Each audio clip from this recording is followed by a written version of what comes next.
What wondrous love is this that caused the Lord of bliss to bear the dreadful curse for my soul,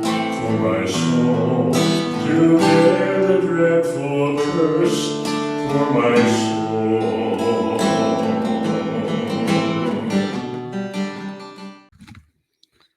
Hello, Pastor Gavin Whitcomb Sr. here. We're continuing Old Testament survey. Welcome. We're looking at the book of Daniel. Now, the book of Daniel is the book of Daniel and the history of his life among the Jewish captives who were exiled in Babylon, and how he and his friends remained faithful to God. It also contains his prophecies about the future of Gentile world powers and of the nation of Israel. So Daniel was born around 621 BC and was carried away captive to Babylon in 606 BC. Now, let me just explain to you a little bit of the history that surrounds the book of Daniel. The southern kingdom of Judah was unfaithful to God, and so the Lord, as judgment, handed them over to their enemies. They lost or forfeited God's protection. And so the Babylonians came and invaded them. There were three major invasions. Daniel was taken captive during the first invasion in 606 BC. So he also, it mentions that Daniel had three friends, Hananiah, Mishael, and Azariah. Now, the Babylonians had a nasty habit of renaming, like these captives were like some of the top young people in the kingdom. The king's family and his seed, and the young people who belonged to the rulers of Jerusalem and of Judah. And so the idea was to take these young men, Daniel was among them, and to educate them in the education of the Babylonian system so that they could stand before and serve the king. And so, they would go through, I believe, about 3 years of training. And so the king of Babylon would give them pagan names, because Daniel means God is my judge. So they gave him the name Belteshazzar, meaning Lady Protect the King. And, you can see the name of God in Hananiah and Mishael and Azariah. So the king of Babylon changed their names to Shadrach, Meshach, and Abednego. Abednego means servant of the god Nebo. So just, pagan culture. But here's the thing. Daniel 1:8, it says, Daniel purposed in his heart that he would not defile himself with the portion of the king's meat, nor with the wine which he drank. So the first portion of the book of Daniel, chapters 1-6, is historical. The personal history of Daniel and how he and his friends remained faithful to God, even in the midst of a pagan nation. The second half of the book then deals with his prophecies and his visions. Now, there's an important principle in Daniel 1:8, and that's that advanced preparation helps you win over temptation. So the idea is you think about the situation you're going to enter and how does God want you to respond instead of just being caught off guard. So that's why he knew he was going to a pagan land where they wouldn't follow God's laws that he gave to the Jewish people. So Daniel 1:8, he purposed in his heart that he would not defile himself with a portion of the king's meat or with the wine which he drank. So he asked the leader of the servants there, he said, hey, for 10 days, can we do an experiment? How about if we just eat vegetables, pulse is the old English word, and water instead of what the king really normally gives us? And let's see if we're healthy or not. So they did the experiment. At the end of 10 days, Daniel and his three buddies were more healthy than the rest of the guys. So it just shows they were being faithful to God, even in the midst of a wicked and pagan land. Well, in Daniel chapter 2, the king has a dream, and it really troubled him, but, he couldn't remember what the dream was. So he went to his wise men, and Daniel was being trained to be one of the wise men. So were his three buddies. And so he went to them, the king, and said, "Hey, tell me the meaning of my dream and tell me what the dream is. And if you can't, then you guys are gonna be killed for not telling me what my dream was and what it meant." The king wanted them to tell him what he dreamed, the dream he couldn't recall, because they could make up any kind of interpretation. So they were slated to death, including Daniel and his friends.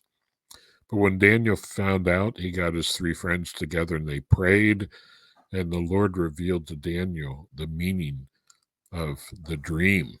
And so in the dream, the king saw this image, and the image had a head of gold, and uh, and then it had breast and arms of silver, and a belly and thighs of brass, then legs of iron, and then the feet had part iron and part clay.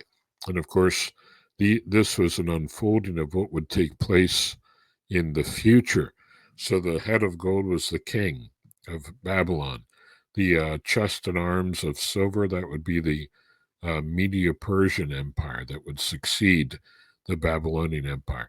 Then the belly and thighs of brass, that would be the Greek Empire.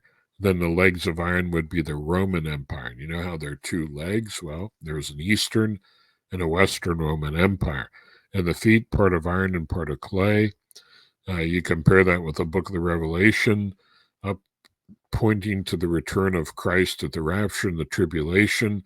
During the tribulation, there will be some sort of a revived type of Roman Empire. But it's not going to last. It's going to made the feet of the legs of iron will be made out of iron and partly of clay, and it's not going to stay together. It's going to fly apart. So he says in Daniel 2, verse 45, "The great God hath made known to the king what shall come to pass hereafter." So then, of course, the king promoted Daniel and his three friends because he interpreted the dream, and he knew what the dream was. God revealed that to him. Well, in chapter 3, King Nebuchadnezzar builds this image out of gold. And a law was passed: when the music plays, everybody has to bow down and worship the image. Well, Daniel and his buddies couldn't do that in good conscience. And it really, we don't know if Daniel was out of town at the time or on a trip or what. We really don't know. But his three friends, Shadrach, Meshach, and Abednego, were there, and they refused to bow down to the image. And the penalty, if you didn't bow down to it, would be you would be thrown into a fiery furnace. And of course, you would die. And so they said, hey, if the Lord delivers us, great. But if not, we will not bow down and serve your gods, nor this golden image that you've set up. So they threw the men into the fire because they wouldn't bow down and worship the image. And when they looked into the furnace, they said, "Hey, didn't we throw three guys in there?" Well, there's four of them in there. And I see four men loose walking in the midst of the fire, and they're not hurt. And the form of the fourth is like the Son of God. And of course, our view is that Jesus was in there with them. And so, we have to do what we know to be right, regardless of the consequences, not bow down to the sin and evil around us. And when we go through the fire, we know that the Lord is with us. So Nebuchadnezzar, then, I believe there's evidence that he got saved as a result of that, because it records in chapter 4 how Nebuchadnezzar gives glory to God. And then he writes about an experience he had. He said, "I had this dream that there was this tree. The tree was cut down, uh, uh, but the roots were still in the ground and the stump was still there. And and God was showing him that, King, you're going to be cut down. For 7 years, you're going to act like an animal, and God's going to humble you, but then he's going to put you back on the throne. And so that was a dream that he had. And so the Lord humbled King Nebuchadnezzar, and he gave the glory to God in the end. So now a new king takes the throne, Belshazzar, the king. So he makes this big feast, and his nobles and leaders and so forth are all together, and they make this big feast, but they're drinking wine using the vessels from the temple that came from Jerusalem. And so they drank wine and praised the gods of gold and of silver and of brass and iron and wood and of stone. It says, in the same hour came forth fingers of a man's hand and wrote over against the candlestick upon the plaster of the wall. So these fingers of this hand starts to write something on the wall. And so this freaked the king out. And he said, whosoever shall read this writing and show the interpretation of shall be the third ruler in the kingdom. Well, God revealed to Daniel what it said. And this is where we get the phrase, if you see the writing on the wall, or you see the handwriting on the wall, it's over. And, what was written was many, many tekel upharsin. In other words, God has numbered your kingdom, you're weighed in the balances, and you're found lacking.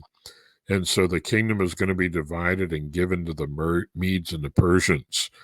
And in that night, Belshazzar the king was killed, and the Medes and the Persians took over the Babylonian Empire. So that was the writing on the wall. His reign had come to an end.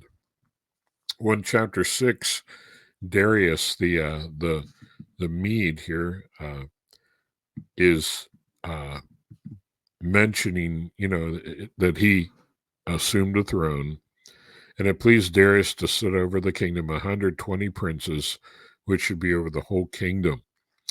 And Daniel was one of these. Daniel was first, that the princes might give account to them, and the king should have no damage. So Daniel was a leader in the empire because of, how God had revealed things to us and to him. And so there were people who envied Daniel, and they were out to get him. So they watched his life to try to find fault with him. They couldn't find any fault with Daniel. But the only fault they could find with him was his devotion to God, the Lord. So they went to the king and said, "Hey, king, let's pass a law that no one is able to pray to anyone but to you for a period of 30 days." And the king, he thought, "Hey, yeah, that'd be great. Everybody pray to me as a god and to no other gods for 30 days. Well, see, they knew that every day, 3 times a day, Daniel went to his chamber in front of his window and he would pray to God. So Daniel continued. He said, I can't pray to the king. I got to continue to pray to the Lord just as I always had. So if that gets me in trouble, so be it. I'm going to remain faithful to God. And if you prayed to some other god, the penalty was you were thrown into the den of lions." Well, Daniel prayed as before, so they went and reported him to the king. He was thrown into the lion's den, but God supernaturally protected him. So that's the story of Daniel and in the lion's den. So beginning with chapter 7 through 12 are prophecies about the future. And so Daniel has these visions. He sees 4 great beasts. One like a lion that had eagle's wings. That's the Babylonian Empire. One like a bear, and it raised up itself on one side. It had 3 ribs in the between the teeth of it. That bear raised up on one side is the Media-Persian Empire. one half of the empire was stronger than the other. Then there was one like a leopard that had 4 heads. Well, the leopard was Greece, and the 4 heads, when Alexander the Great was killed, his kingdom was divided among his 4 generals. Now, this is revealed to Daniel way before it happened, way before these nations, but the very form that they took. I mean, God showed Daniel things that would happen in the future, and then he mentions a 4th beast that was terrible and dreadful, exceedingly strong, that had great iron teeth. And I believe that this is a reference to the final Roman Empire that takes place during the tribulation. There's another little horn who is Antichrist, who quickly subdues 3 other horns. And then the Ancient of Days, God, sits on the throne. His garment is white as snow, and his hair pure like wool. And one who looks like the Son of Man, a human, comes with the clouds of heaven to the Ancient of Days, and they brought him near before him. Chapter 7, verse 14, and there was given to him dominion and glory and a kingdom that all people, nations, and languages should serve him. This is Christ, right? His dominion is an everlasting dominion which shall not pass away, his kingdom that which shall not be destroyed. Okay, so this one who's like the Son of Man, but yet the kingdom of God is given to him, an everlasting kingdom that will never pass away. And so this is why Jesus referred to himself as the Son of Man. It's another way of saying the Messiah. And so there are things in here that if you read it, it helps you to understand some things in the Great Tribulation. And so there are other visions that Daniel had that really described accurately the unfolding of future kingdoms that would involve the area of Israel, that would touch upon the Holy Land. And so then in chapter 9, Daniel's trying to understand what's going to happen in the future. And, when are some of these things going to be taking place? And what's going on with my people? And he gives a 70 weeks prophecy. And he says the city is going to be rebuilt, but after 62 weeks plus 7 weeks, which is 69 weeks, shall Messiah be cut off. Now, here it tells us that the Messiah would be killed, right? But not for himself. And the people, the prince that shall come, shall destroy the city and the sanctuary. Now, so here it says the Messiah will be cut off. Then the city of Jerusalem and the temple, the sanctuary, will be destroyed. The city of Jerusalem and the temple were destroyed by the Romans in 70 AD. So that shows us that the Messiah had to come before 70 AD. And guess what? He did. It's Jesus of Nazareth. So see how this gave us the general time frame when Jesus would be on the earth before 70 AD. So then in chapter 10, there are a lot of things that have to do with the 10 and 11, different events between when Daniel was alive and before the time of Christ. Then in chapter 12, it mentions the Great Tribulation. Daniel 12:1, at that time shall Michael stand up, the great prince which stands for the children of thy people. There shall be a time of trouble, such as never was since there was a nation, even to that same time. At that time thy people shall be delivered, every one that shall be found written in the book. Then he mentions the future resurrection of all people to be brought to judgment. Many of them that sleep in the dust of the earth shall wake, some to everlasting life, and some to shame and everlasting contempt. So the book of Daniel ends with these prophecies. And he says to Daniel, go your way till the end, and you'll find rest and stand in your lot at the end of days. Why? Because he'd be resurrected. So that's the end of, that's the book of Daniel. There's a lot in it, a lot to go into, but that's kind of a summary. Thanks for joining us. And we'd like to invite you also to join us in the after show where we explore questions in some, a few more details of some aspects of the book of Daniel. Thanks for being with us. Bye bye.